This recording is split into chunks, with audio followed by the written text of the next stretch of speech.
Cowboy football rediscovers themselves, Cowgirls soccer is on a high, And men's cross country finds themselves at the top of the standings. all this and more on the Poke Report.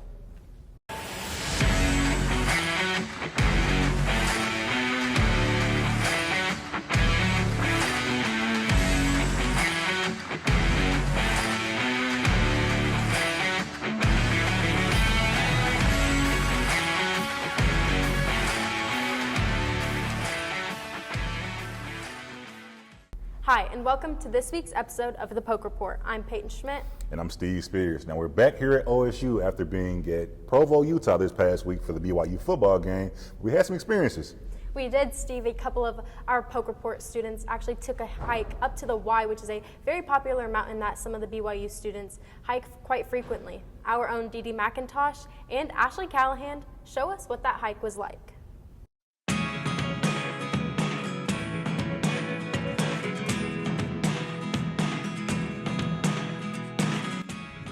Okay guys, so we have reached our first turn of the hike and we are currently 5,326 feet.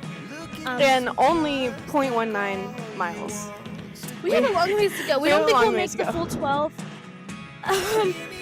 12 turns, We not miles. we don't think we'll make the 12 turns, maybe 8. We're hoping. Okay. Yeah. So we'll see you. Off to turn 2. Yes. Bye. We are at our second trailhead. Yep, second. It's super pretty up here. Got some clouds. Got some clouds, and it's really pretty down there too. We're gonna keep going. You don't wanna tell me now, I guess. Okay, as you can see, we have made it to our third turn. We're almost to our fourth, but just a little bit of history about the trail. It was first constructed in 1906, and it's roughly the size of a football field. It's a really big. I'm the only one who speaks. It's all The view from the top. I just think the whole Y, like you can't really see it from up there, but it's just incredible to see from like down there. So just being there. secrets start in your heart so slow. We're almost there. Just a little bit longer. Alright, we made it. Bye.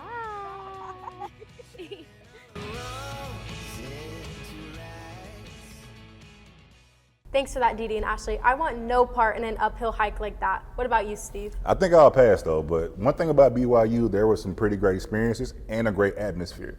That was like the loudest student section I think I've ever seen in the college football game. I agree with that, Steve. It is very hard to be the opposing team and go into Lavelle Edwards Stadium and play at the level that OSU football did, and I think that's something that stood out. Peyton, let's go ahead and get into your game recap for the BYU football game.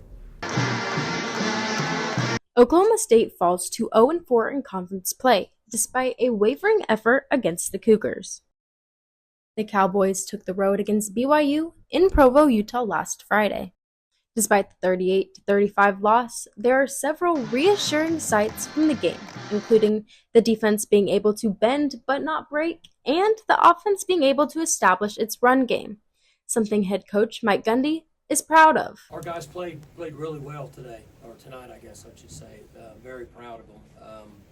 Had a chance to win. Wish we'd got to stop at the end, but we rushed the ball effectively.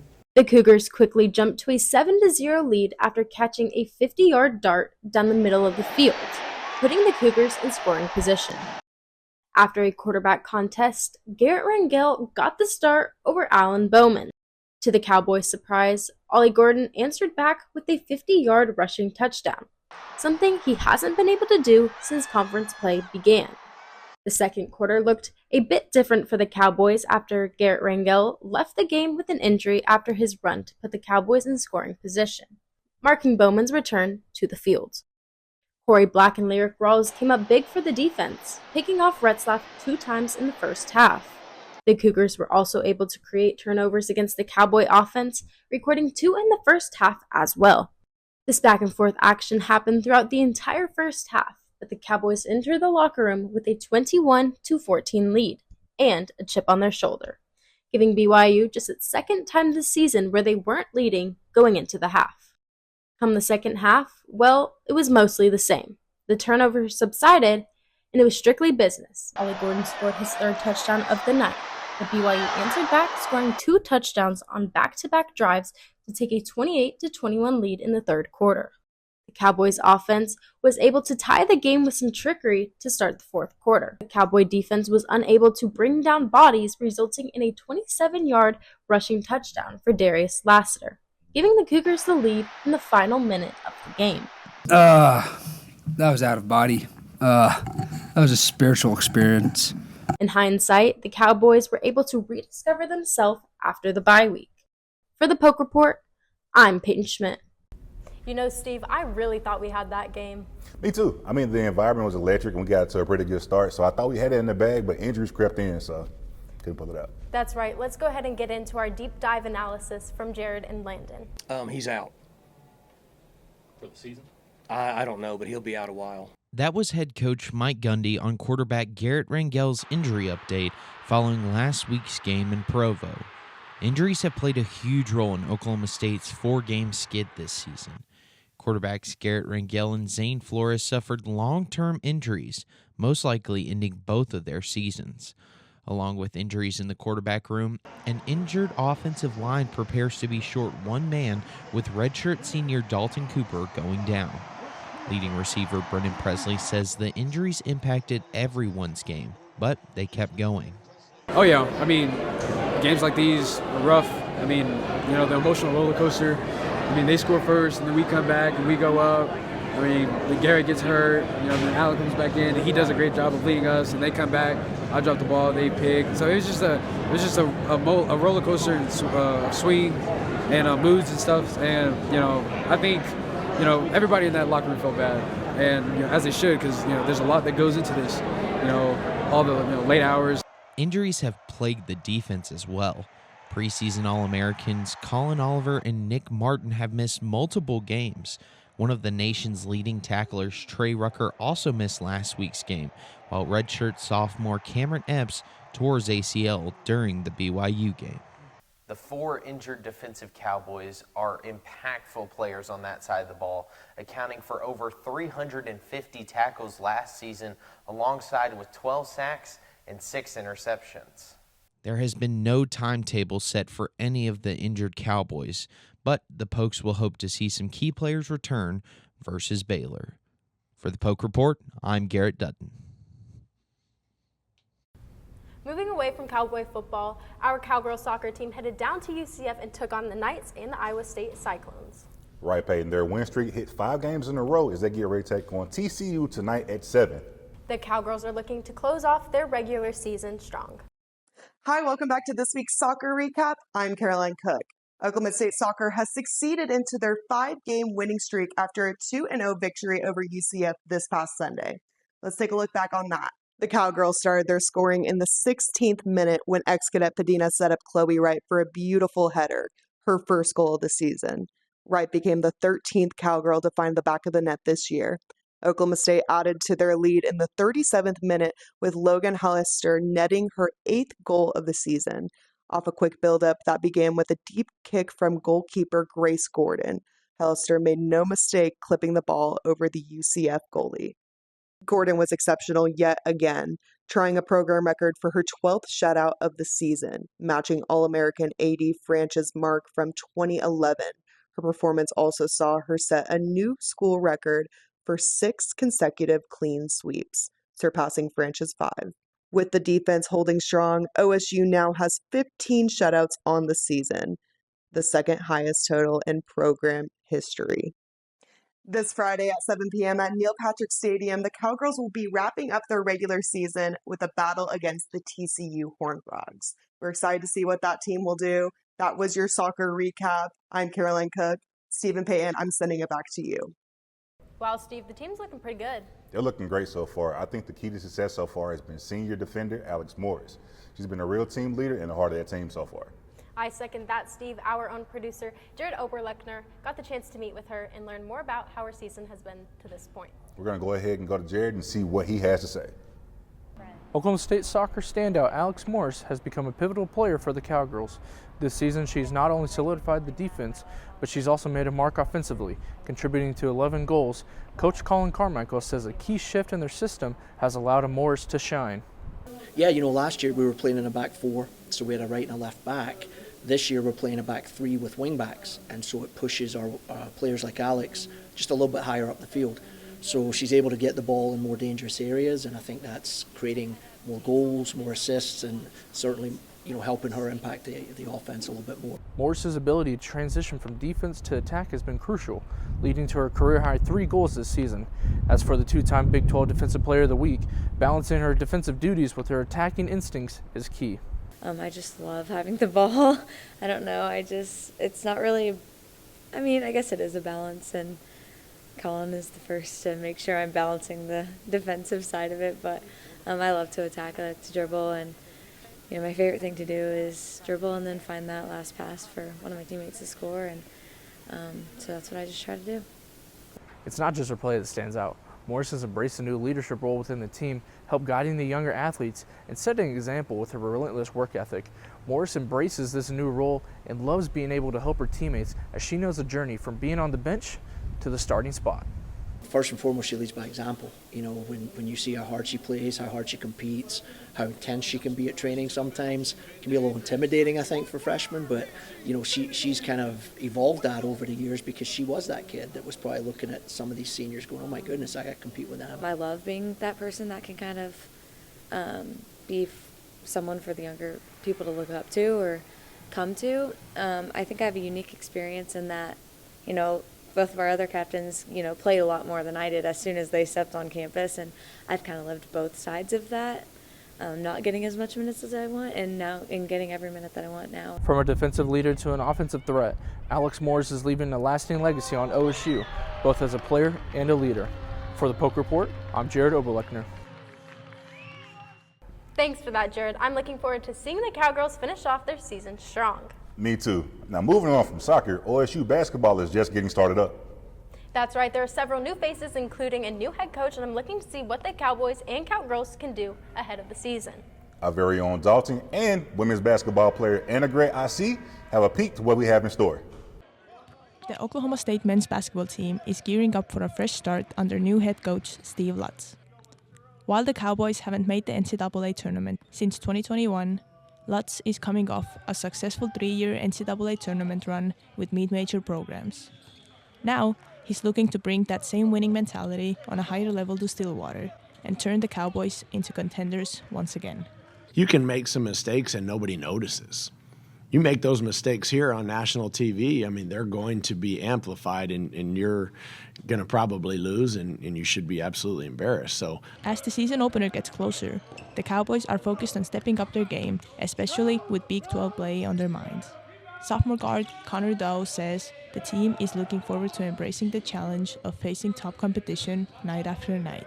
We all want to win at the highest level, so knowing that you got teams like that night after night is kind of exciting because you're going up against the best every single night and you want to win, so you're giving it your best shot against the best teams in the country. Before diving into official action on November 4th, the Cowboys get an early test with a charity game against SMU tomorrow at 11 a.m. The team is eager to use non-conference games to fine-tune their dynamics as they prepare for one of the toughest conferences in college basketball. For Coach Lutz and the Cowboys, the goal is clear. Clean up mistakes early and compete at the highest level as they aim to make a return to the NCAA tournament.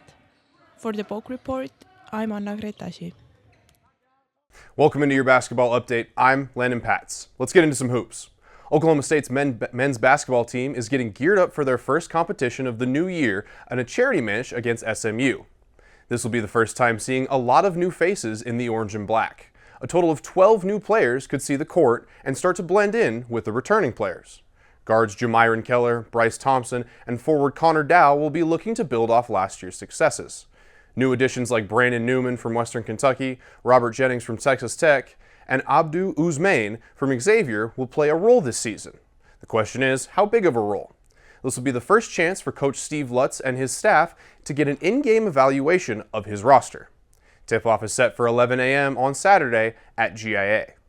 Moving over to the women's team, Cowgirl basketball is less than a week away from their first official game against Southern Nazarene, Tuesday. The Cowgirls have returning starters Annegret Assi and Staley Hurd back, but there are still plenty of questions. Players you want to keep an eye out on are forward Staley Jones, freshman guard Jalen Wooten, and forward Maria Rodriguez. You can catch the Cowgirls next week, Tuesday, for their 6:30 tip-off. Well, that's all the time that we have in the basketball update. Back to you guys. Thanks for that, guys. I sure am excited to see what both teams can do this season. Me too as well. Stick with us through the break. We're going to come back and talk about some equestrian and cross country. Stick with us. Tell you something. This is the money we could save by switching from fresh packed California crushed tomatoes to concentrated tomato paste. I want to show you something too. I got a new door. Go take a look at it.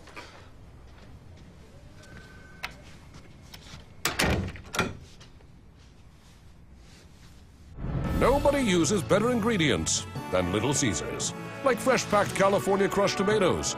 Pick up a large, deep dish for just $8. Pizza. Introducing Lincoln Black Label at Diffie Ford Lincoln. Designed to impress those with impeccable taste, Lincoln Black Label features a collection of interior themes and a host of exclusive membership privileges, inspired by attention to detail and a love of automobiles. With Lincoln Black Label, you'll enjoy an extended premium maintenance plan that covers wear items or even remote vehicle delivery. Lincoln Black Label isn't about luxury ownership, it's about membership. Lincoln Black Label, exclusively at Diffie. Welcome back to the Polk Report. Thanks for sticking with us. OSU's cross-country teams competed in the Weiss Crockett Invitational last week. The men's cross-country team currently sits atop of the rankings as of now. The women's cross-country team currently is ranked 18th in the nation. We're going to go ahead and check in with Ty Vo and Ashton Slaughter as they cover the race. At the Grinder Family Cross Country course this past weekend, the Cowboys swept the proceedings at the second annual West Crockett Invitational in the 8K race. All 5 runners placed in the top 7, and 15 of the top 16 finishers were Cowboys, even though a few are unattached. Dennis Kipnegich led the way with a time of 23 minutes and 26 seconds, which beat the previous meet record by more than 2 seconds. Laban Kipkimboy, Fuad Masadi, Will Muirhead, and Alex Stitt weren't far behind Kipnegich as they placed 2nd, 4th, 6th, and 7th respectively. As the postseason gets closer, preparation for the runners does not seem to slow down. Well, these guys are running a lot. I mean, the men on our team probably average about 90 miles a week. There's guys that might run 120, 130 miles. We've had guys in the 150s per week, and that's, that's a lot. 20 to 30 miles a day, which, is a lot. After taking home its 5th national championship last year in 2023, the #1 ranked Cowboys are looking to finish out the season strong after dominating regular season play. But the Cowboys weren't the only Oklahoma State team with a great showing, as the number 18 Cowgirls had a perfect score of 15 as a unit, which led them to first place in the 6K. Individually, the sister duo of Lauren and Grace Ping placed 1st and 2nd. After the Pings, Cowgirl athletes rounded out the top 8 spots with Maddie Serber, Autumn Mikulski, Peyton Hinkle, Kaylee Polita, Gentry Turner, and Maydeep Senga. Up next are the Big 12 championships before NCAA regional and national championships. It's safe to say heading into those rounds that both OSU squads are running with loads of momentum. For the Polk Report, I'm Ashton Slaughter. Thanks for that, guys. I'm excited to see what the rest of the season has in store. Speaking of running, 2 OSU students recently competed in the Ironman Triathlon. A triathlon consists of a 2.4-mile swim, a 112-mile bike ride, and a marathon run. That's too much work. I can't do it. What about you doing one, Steve? Do you think you ever could? I'll pass. It reminds me of being in the Marine Corps. I'm good. I forgot you were a Marine. Our very own Brock and Kyle have the insides of what that race was like and the preparations that went into it. The Ironman Triathlon is one of the hardest races in the world, combining a 2.4-mile swim, a 112-mile bike ride, and a full 26.2-mile marathon run, all completed back to back to back in one single day. For Oklahoma State seniors Wilma Reddy and Luke Clayton, this event was a culmination of months of thoughts, training, and effort for a goal that was heavy on their minds. So what it looked like, I had an online training plan that I kind of was going off of. I wasn't, super rigorous with it, but I was definitely trying to get in those distances, and it was a great guide to guide my certain types of workouts and distances and time frames of what I need to be doing. And so that really helped. After months of training, Mulready and Clayton begin their journey to Wisconsin, where they begin a long day of swimming, cycling, and running toward their dreams of completing the Ironman. For Mulready and Clayton, it was more than accomplishing a personal goal. Their success is recognized here in Stillwater as they represented OSU at the Ironman. It's definitely cool. Representing OSU is surreal and definitely an honor. And I mean, I'm just blessed to have been able to do it. Clayton and Mulready joined the 0.01% of all people who have accomplished the Ironman race, proving that through the Cowboy Code, we finish what we start. For the Poke Report, I'm Brock Mills. From Stillwater, Oklahoma. Luke, you are an Ironman. Thanks for that, guys. OSU Equestrian traveled to UT Martin this past week to take on the 10th-ranked Skyhawks. The Cowgirls defeat the Skyhawks 12-7 to improve their record to 2-1 on the season. Don't go anywhere because after the break, we have our favorite section, the Pick'ems. I want to show you something. This is the money we could save by switching from fresh packed California crushed tomatoes to concentrated tomato paste. I want to show you something too. I got a new door. Go take a look at it.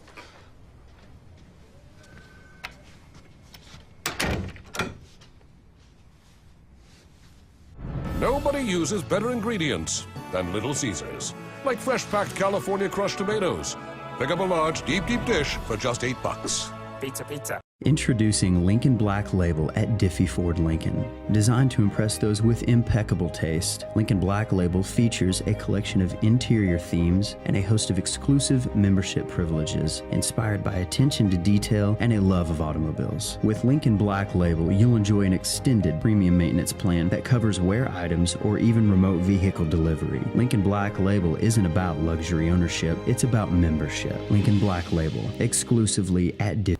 And welcome back to the Poke Report. Now, this is everybody's favorite segment, at least not mine. That's right, Steve. You are losing pretty badly to me, which is okay. Hopefully, you can make up some more ground, especially after my last week's picks. They weren't the greatest. But let's go ahead and get right in. We're not even going to talk about those ones. I want Peyton so bad he throws high wings. But let's go ahead and get to the first game. We have Illinois versus Oregon. What you got? I'm going to pick Oregon. They sit atop the ranks right now, and they've just been dominant. I really like Dylan Gabriel in his play. Give me the Oregon Ducks. I took Illinois last week. I'm keep taking them again this week to go ahead and pull an upset. We got Michigan versus Michigan State. Who you got in that one? I'm going to pick Michigan State on this one. I know it is an in-state rival, but I just feel like Michigan hasn't been playing quite at that level, so I'm going to say Michigan State. I don't like picking the same team as Peyton because I can't make up any kind of headway. And look, here's what it is. I'm going to go ahead and say Michigan State as well. Michigan's offense has been super stagnant, and they struggle moving the ball, so I'm going to go ahead and go Michigan State. LSU versus Texas A&M. I feel like I know where you're going with this. You being from Austin, things like that. What you got? This actually might surprise you. I don't like A&M at all, but I'm going to pick them this week. I just think that they've been playing at an elite level. They are number one in the SEC right now, so give me the Aggies. Number one in what? Let's go. I'm going to go ahead and go with the people I don't like myself as a Razorback fan, LSU. I think they go ahead and go into Kyle Field and get the win this week. Missouri and Alabama. I'm going to go ahead and go with Bama this week. I think they're going to turn the tide after those losses. I think they're going to be straight. This is why I like picking before you, Steve, because then I get the credit wow, she actually knows her game, which I do. But I'm going to pick Bama, and not because Steve picked it. Let's get that straight. Kansas State versus Kansas. I'm going to go ahead and go with K-State. I've seen that offense in person, and I've seen Kansas lose on TV. I'm going with K-State. I'm also going K-State. I'm just going to leave it as that. And the game we're all here to see, OSU and Baylor. Of course, I'm going to go with OSU. I think this game is imperative for us to become bowl eligible. We need this win. You know, last week at BYU, I picked BYU over OSU, and it was a great game. I kind of feel like me picking BYU made OSU play better, if that makes any sense at all, even though I wasn't the one on the field. So we're just going to disregard that. But I think OSU's finding their way back. They're kind of rediscovering themselves. So I'm going to say OSU this week. I'm surprised you're allowed on campus. We're sitting here in front of Pistol Pete of all things, and you picked BYU last week. That's going to wrap it up from here with the Poke Report. We're going to check in with you guys next week. Go Pokes.